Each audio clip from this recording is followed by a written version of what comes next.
இன்னைக்கு அனுமன் ஜெயந்தி.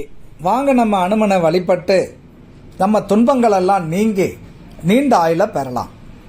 இதிகாசங்களில் மிகவும் முக்கியமானது ராமாயணம் அப்படின்னு நம்ம எல்லாருக்குமே தெரியும். அந்த காவியத்தின் நாயகன் ராமனை பார்த்தீங்கன்னா நிறைய பக்தர்கள் வணங்குவாங்க. அதே போல இன்னொருத்தரை வணங்கினாங்க அப்படின்னா அது நம்ம அனுமனை மட்டும்தாங்க. அந்த அளவுக்கு சிறப்பு வாய்ந்தவர், சிறந்த ராம பக்தன், ராமதூதன். இவருடைய கோவிலில் பிரசாதமாக பார்த்தீங்கன்னா செந்தூரம் தான் வழங்குவாங்க.